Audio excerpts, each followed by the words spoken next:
Okay, for the introduction, name of disaster, MV Sewol Ferry disaster, date and location, 16 April 2014 off the coast of Chindo, South Korea. Vessel types, passenger ferry operated by Johaejin Marine Company. Brief background, there have 476 people on board. A majority were high school students from Danwon High School, and also the ferry was en route from Incheon to Jeju Island for a school trip. Okay, for the causes of the disaster, there are 4 causes.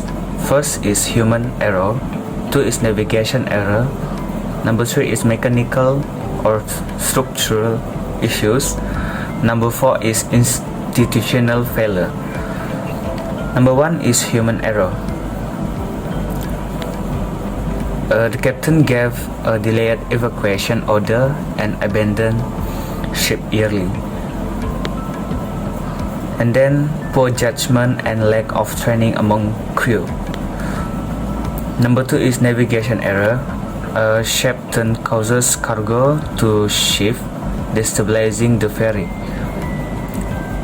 Number 3 is mechanical or structural issues, which is ferry had been illegally modified to increase passenger capacity, compromising its stability.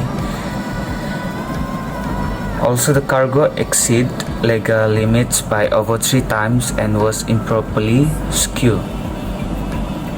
And number 4 is institutional failure. Coast Guard response was disorganized and slow, and then authorities refused foreign help and attempt media suppression.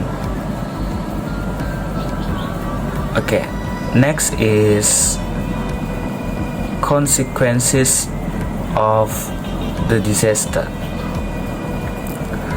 First is loss of life, which is there have 304 people died, mostly is student. Number 2 is legal repercussion, which is the captain sentenced to life in prison,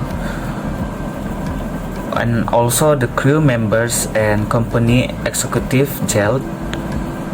Number 2 is political consequences, which is the President Park Geun-hye faced mass protests and was later impacted. And the number 3 is public reaction, which is a massive grief, protest, and distrust toward government institution. Okay, for the safety improvement after disaster, first is regulatory reform. Creation of the Ministry of Public Safety and Security, new maritime laws against overloading and illegally modification.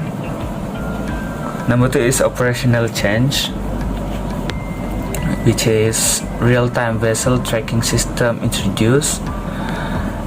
Also stricter safety inspection for ship and cargo. Number 3 is training improvement,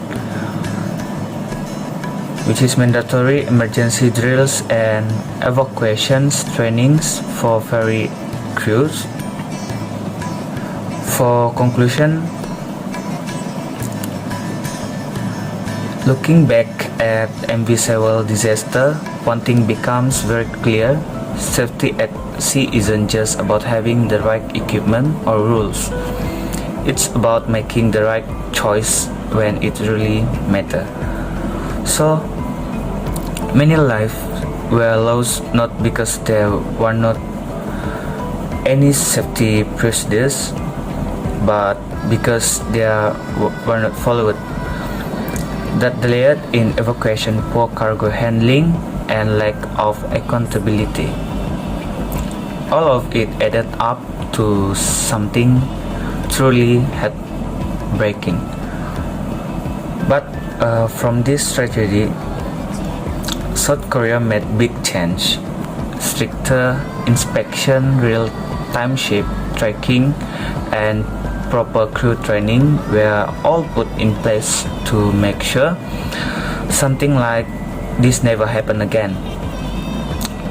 So in the end, Sewol remind us that every regulation and drills has a purpose, and sometimes following them can mean the difference between life and death.